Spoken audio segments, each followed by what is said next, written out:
Dalam 1 Timotius 1 ayat 15-16, Rasul Paulus menulis demikian. Perkataan ini benar dan patut diterima sepenuhnya. Kristus Yesus datang ke dunia untuk menyelamatkan orang berdosa, dan di antara mereka, akulah yang paling berdosa. Tetapi justru karena itu aku dikasihani, agar dalam diriku ini, sebagai orang yang paling berdosa, Yesus Kristus menunjukkan seluruh kesabarannya. Dengan demikian, aku menjadi contoh bagi mereka yang kemudian percaya kepadanya dan mendapat hidup yang kekal. Bila saudara berhadapan dengan seorang penjual manakah yang lebih saudara percaya? Penjual yang secara jujur menjelaskan kelebihan dan kekurangan produknya, atau penjual yang hanya memamerkan betapa sempurna dan hebat produk yang dijualnya? Kebanyakan dari kita mungkin beranggapan, dengan menutupi kekurangan yang ada, kita dapat disukai banyak orang. Mungkin benar, kita akan disukai banyak orang. Kita mungkin dapat memperoleh perhatian orang lain, namun bukan kepercayaan mereka. Sebagai manusia, kita memiliki kecenderungan untuk ingin tampil sempurna. Kita berharap orang-orang mengagumi kelebihan kita dan tidak mengetahui kelemahan kita. Namun jika kita mau jujur, bukankah jauh di dalam hati kita ingin diterima? Bukan hanya karena kelebihan kita, namun juga kekurangan kita. Pada kenyataannya, jika kita tidak pernah menunjukkan siapa diri kita apa adanya, tampaknya mustahil jika orang lain bisa mengenal kita apa adanya, apalagi mengasihi kita dengan kekurangan kita. Pada akhirnya kebanyakan dari kita hanya bisa memiliki hubungan yang tampak baik-baik saja di permukaan, tetapi sulit memiliki hubungan yang jujur dan mendalam.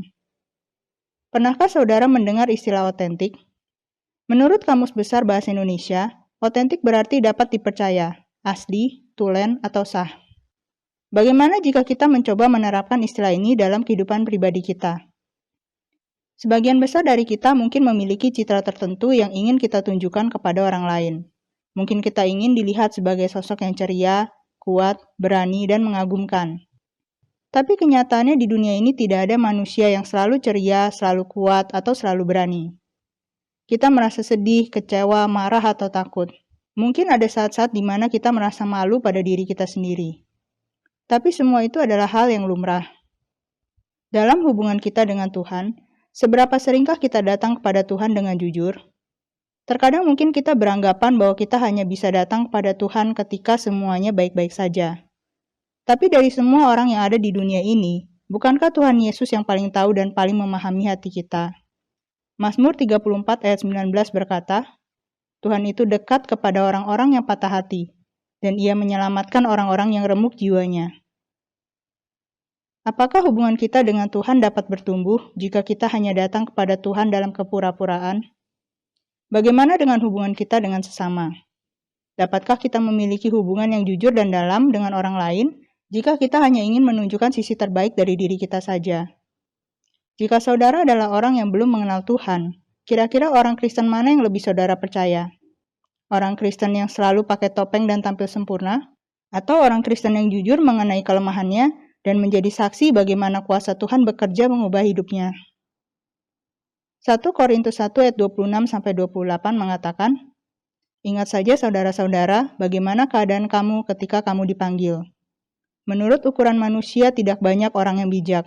Tidak banyak orang yang berpengaruh, tidak banyak orang yang terpandang. Tetapi apa yang bodoh bagi dunia, dipilih Allah untuk memalukan orang-orang yang berhikmat. Dan apa yang lemah bagi dunia, dipilih Allah untuk memalukan apa yang kuat. Dan apa yang tidak terpandang dan yang hina bagi dunia, dipilih Allah, bahkan apa yang tidak berarti, dipilih Allah untuk meniadakan apa yang berarti. Saudara-saudara, mari kita belajar menjadi otentik. Menjadi manusia yang jujur di hadapan Tuhan dan manusia atas kelebihan juga kekurangan kita. Dari sanalah kita dapat membangun hubungan yang berarti dalam kehidupan kita. Sudah dengar dari Sister Marianti. Ya benar, firman Tuhan mengatakan kita jujur di hadapan Tuhan. Tuhan datang ke dunia ini bukan mencari orang yang pintar, orang yang kaya. Tapi Dia mencari orang yang tulus dan jujur di hadapan Dia. Marilah kita belajar jujur di hadapan Tuhan. Tulus dan katakan seadanya. Kelemahan kita, ya, kelinduan kita, dan itulah yang Tuhan mau cari. Ya, marilah kita dengan jujur, kita cari Tuhan dan menyenangkan Tuhan. Belajar baca firman Tuhan. Sekarang kita ada Zoom morning prayer. ikut berdoa sama-sama. Biar kita lihat mujizat Tuhan masih ada. Mujizat Tuhan tetap terjadi. Berkat Tuhan tetap turun memberkati kami. Ya, mari kita sama-sama berdoa. Terima kasih Tuhan Yesus atas kebaikan Engkau. Terima kasih Tuhan bahwa Engkau mengingatkan kami untuk Tuhan Yesus ingat kebaikan Engkau. Memandang Engkau Tuhan Yesus. Dan serahkan kelemahan kami. Tuhan, isi hati kami hanya dalam nama Engkau Tuhan Yesus. Terpujilah nama Engkau Tuhan. Biar Roh Kudus Tuhan bisa menjamah kami, menguatkan kami, memberikan kami hikmat untuk bisa menghadapi setiap percobaan dalam kehidupan kami. Kami jujur Tuhan, kami lemah, kami butuh bantuan Engkau. Hatiku seputih hatimu, setulus salibmu, kasihmu.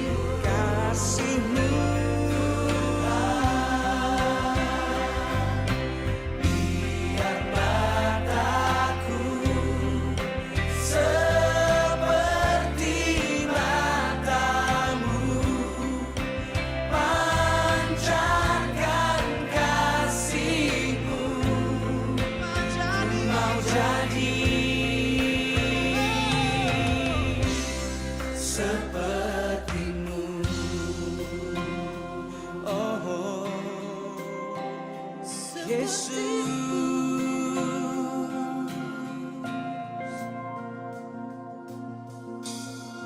Sing this song together. Apakah setia